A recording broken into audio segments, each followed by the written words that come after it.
Muy buenas, Rocío, y bienvenida a Publishers. Muchas gracias.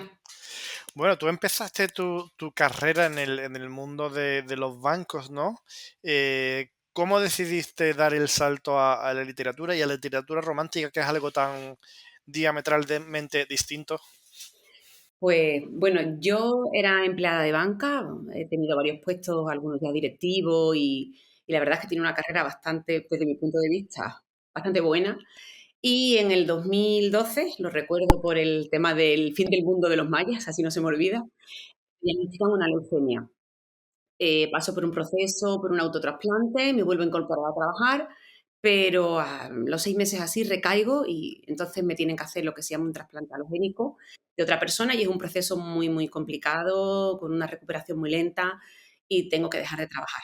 Entonces, pues me jubilan por enfermedad y paso un periodo bastante complicado de mi vida y bueno, me jubilan por enfermedad y cuando empiezo a encontrarme un poco mejor, decido estudiar. Pero cuando me voy a meter en la universidad y tal, resulta que tengo un proceso, también procesos complejos, porque yo tengo la sangre de otra persona. Cuando te hacen un trasplante de médula, lo que te cambian, además yo tenía antes era B positivo y ahora soy cero positivo, tengo otra sangre diferente. Bueno, pues esta sangre que está en un cuerpo que es ajeno te suele atacar, que es lo que llamamos enfermedad injerto contra huésped, y me empieza a tocar las manos. Bueno, total, que casi que dejo de ir a la universidad, pero me convencen, porque en la universidad, la verdad, aquí en Sevilla, imagino que en todas las universidades públicas hay una oficina para ayudar al alumno discapacitado. Me ponen un compañero que es el que coge los apuntes por mí, los profesores me hacen los exámenes orales. Total, que me voy, digamos, incorporando un poco a tener cierta actividad. Y es en la universidad donde una profesora el primer año nos dice que para poder luego escribir artículos de corte académico, que yo me pongo a estudiar antropología y evidentemente casi todo lo que hacen los antropólogos, aunque también hay audiovisual dentro de antropología, casi todo es escrito, pues tenemos que soltar la mano y escribir una historia. Y yo, que soy una devoradora de novelas románticas, he leído casi de todo, menos terror, que me da mucho, mucho miedo, me pongo a escribir una historia romántica. Y la dejo ahí en el cajón y al verano siguiente la retomo y así hasta que llega un momento en que la novela termina. En esos años en que yo he ido escribiendo para la universidad, que hago artículos, no sé, pues de antropología urbana, de género, de sexo, de muchos tipos, porque la antropología es muy, muy extensa. Yo tengo una amiga que es muy lectora y es a la que yo le mando todos mis artículos que voy escribiendo para que ella me los corrija, para que me diga, mira, pues lo entiendo, no lo entiendo y tal. Entonces, cuando termino también esta historia, es cuando se la doy a esta amiga que es la que me corrige los artículos de la universidad y me dice, niña, a mí esto me ha encantado. Y ya hablamos con otras amigas, empezamos a leerlo, se lo doy alguna, me ayudan a darle como una vuelta, lo corregimos entre todas. Y cuando está, digamos, como pulido, me dicen que qué voy a hacer. Yo no me había planteado en ningún momento escribir, la verdad. Y me dicen que o publico, o mando a concurso, o autopublico. Y es ahí donde empieza mi aventura literaria. ¿Y pensaste desde el principio que ibas a tener una saga o fue algo que fue surgiendo? Surgió. Yo soy lo que se llama escritora brújula y me dejo guiar un poco por, no sé, por lo tanto en las historias, por lo que en algún momento dado me suene o me toque la fibra, y después las historias van avanzando ellas por su pie. Es cierto que cuando yo empiezo a escribir Entre Palmeras, que es la primera novela, además también cambié, hice un poco un giro ahí, porque lo que te digo, yo me voy dejando llevar. Pero Entre Palmeras y Entre Dunas y Palmeras, que es la segunda de la saga, hay un libro en medio, porque yo tenía muy claro una vez que construyes un universo y ves que la gente lo lee y que a la gente le llega, son las mismas lectoras las que empiezan a pedirte que quieren saber de los secundarios. En mi caso, mucha gente pues, me decía que quería la historia de Lorena, que es la hermana de Marta, la protagonista de Entre Palmeras. Ahí me pidieron el libro de Fran, el amigo de Marta, que ha sido el último que hice en Navidad. Entonces, son las mismas lectoras las que me dieron la idea de convertir Entre Palmeras en una saga. Y la saga Nuevos Comienzos habla precisamente de eso, ¿no? Un poco de reconstruirse, ¿no? O de empezar de nuevo. ¿Hay algún paralelismo entre tu experiencia personal que acabas de contar y estos libros? Sí, sí, sobre todo en el primero. Yo creo que casi todos los primeros libros de los autores tienen más del personaje, de ti. El personaje tiene como más de ti. Evidentemente, no, pues no puedo hacer spoiler. Aquí no podemos hacer spoiler, pero hay algo de paralelismo entre la protagonista entre Palmera, Marta y mi situación. Un poco sí.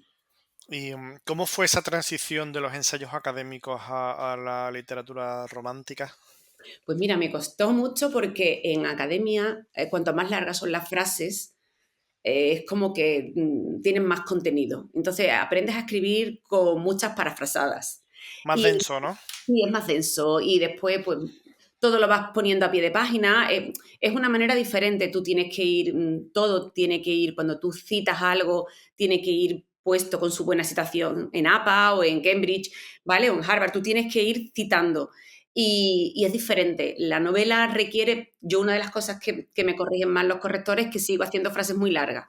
Y en la novela, sobre todo la novela romántica contemporánea, que tiene que, a día de hoy, con todo la información que tenemos, tele, móvil, o enganchas al lector y la lectura es rápida y dinámica, o el lector se te va.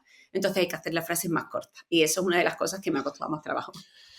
Y Rocío, ¿tienes alguna rutina a la hora de escribir o escribes cuando te dejan, cuando te viene la inspiración? ¿Cómo lo haces? Bueno, normalmente cuando me pongo a escribir un libro, me gusta escribir casi todos los días. Y quiero dejar de escribir, o sea, me gustaría hacer como hacen otros escritores que dicen, yo escribo de lunes a viernes y el fin de semana. No. Yo cuando me meto en un libro, la verdad es que si se me ocurre algo, lo que sea, lo tengo que escribir, ¿no? Y hay veces que me consume bastante. Rutina como tal, me gusta escribir por las mañanas. Normalmente, si estoy escribiendo un libro, pues lo que sí tengo que tener hecha es la cama, porque yo escribo en mi dormitorio y tiene que estar el cuarto muy recogida. Tengo un ascendente Virgo por ahí que el orden me llama. Entonces, tiene que estar todo recogido, la cama hecha, todo perfecto. Entonces me pongo a escribir. Entonces escribo por la mañana, suelo ir al gimnasio, descanso un poco y luego por la tarde me pongo otra vez otro rato. Y he visto que hay cuestiones en común como el pasado, la carrera o la estabilidad. Eh, ¿Qué te llama la atención de estas características, Rocío? Bueno, yo, el pasado, yo escribo para, bueno, puede leerme cualquiera, pero realmente mi público objetivo, digamos, o la gente que yo veo, que al final, porque tú empiezas y tú no sabes a quién va a llegar tus libros, pero luego ya cuando vas teniendo un background ya sabes quién te lee. Entonces mi lectora principalmente es lectora, un 90% son mujeres, y son mujeres de entre 40 a 65 y más de 65 años. Entonces yo escribo historias de mujeres maduras. Hasta ahora en mis libros mis protagonistas tienen todas más de 40 y rondan los 50 años. Entonces en esa época de tu vida lo normal es que ya tengas una profesión, tengas un pasado y muchas mujeres se encuentran en esa situación de querer empezar de nuevo. Entonces como también un poco decir, oye, tenemos mucha vida todavía por delante, somos mujeres que podemos volver a creer en el amor, a tener un nuevo trabajo, a tener un nuevo lugar donde vivir, Y nuevas Rocío, posibilidades. me ha llamado mucho la atención el desarrollo de los personajes secundarios. ¿Hay alguno que te guste especialmente o que crees que hayas desarrollado mejor que el resto? Bueno, realmente, como es una saga, y mi saga no es la misma historia que empiece en un libro y continúe en un segundo y termine en el tercero. En mi caso, el primer libro es sobre Marta y el segundo, como te comentaba, las mismas lectoras querían saber la historia de su hermana, que es Lorena, es el segundo libro. Y en el tercer libro, en el primero aparece Beatriz, que es una abogada que es así como muy mala y ese me gustó mucho, porque convertir a una persona, todo el mundo cuando sabe que en el tercer libro es la historia de Beatriz, la gente dice, que a mí esa tía me cae fatal, yo no quiero leer sobre ella. Entonces, convencer a los lectores de que lean un libro de alguien que te cae mal y que cuando terminen el libro te digan, oye, me gusta. Para mí, el personaje de Beatriz tenía muchas aristas y me ha ayudado mucho a convencer al lector y a poder adentrarte en por qué alguien es como es, porque todos detrás tenemos nuestras circunstancias que son las que nos hacen ser como somos. Y Rocío, ¿crees que al género romántico al fin se le está dando el sitio que se merece o que todavía sigue siendo un género considerado por algunas veces, a pesar de todo lo que vende, como menor o como secundario? Yo creo que sigue siendo secundario. Lo hemos comentado algunas veces con otros escritores y sí es cierto que como se vende mucho, la industria le interesa porque es rentable. Pero yo sigo teniendo conversaciones, e incluso estuve en una presentación de Romántica donde había un grupo de personas que insistían en que era literatura secundaria. Y muchas veces es porque lo leen mujeres y porque lo leen a las mejor mujeres que no tienen una educación o una cultura superior.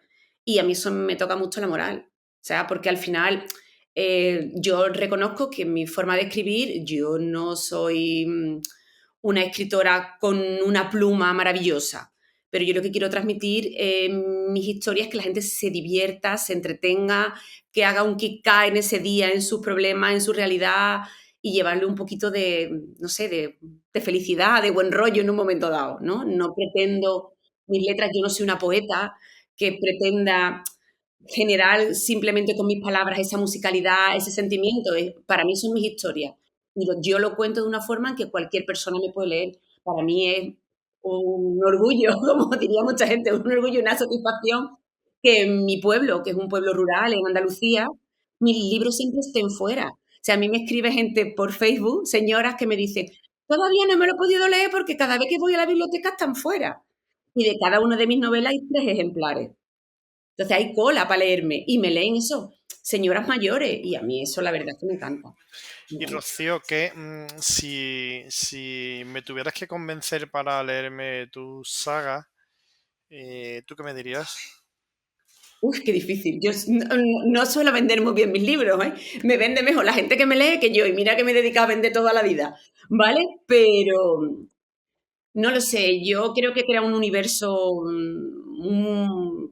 especial, muy andaluz, porque mis novelas también todas radican y tienen mucho de Andalucía, con mujeres, no me gusta decir empoderadas, pero sí con mujeres fuertes, con un pasado detrás y con la posibilidad de volver a empezar de nuevo, por eso se llama Nuevos Comienzos, y te vas a entretener, tiene intriga, son divertidos, te emocionan. Una de las cosas que, no sé, que yo haya hecho llorar a la gente, porque me dicen, ostras, en esta parte del libro mucha gente me dice, aquí he llorado. Yo digo, ostras, que yo pueda llegar a emocionar, son libros que emocionan. Y de las cosas más bonitas que me han dicho, y además poner una profesora de lengua y literatura que no me lo ha dicho, o sea, que te digo que me gusta eso porque me lee todo el mundo. O sea, una de mis mejores lectoras es una fiscal de menores de aquí de Sevilla, pues la jefa de fiscalía. O sea, que es una tía súper culta. Y cuando termina el libro me dice, quiero otro ya. O sea, quiero otro ya. O sea, y yo digo, espera, a mí no me da tiempo, esto no es una máquina de churro, ¿vale? Entonces, pues de las cosas más bonitas que me dijeron fue eso, que le había dejado el corazón calentito. O sea, eso es Qué, bonito. qué bueno. Pues Rocío, muchísimas gracias por atendernos y decirle a todo el mundo que nos está viendo ahora mismo en nuestro canal de YouTube que tu saga está a la venta en todas las grandes plataformas, así que ahora mismo pueden cerrar esta conversación y comprarlo, que no se van a arrepentir, les va a entretener, les va a atraer, les va a emocionar y además es accesible y entretenida. Así que muchísimas gracias y muchísimas felicidades. Muchas gracias a vosotros por dedicarme vuestro tiempo y también decir que en cualquier librería, ¿eh? Que también las librerías pequeñitas están los libros que se piden y te los traen, que no solo las grandes superficies, sino también el comercio de barrio y local, allí donde quieran pueden encontrar mis libros. Muchas gracias. A vosotros.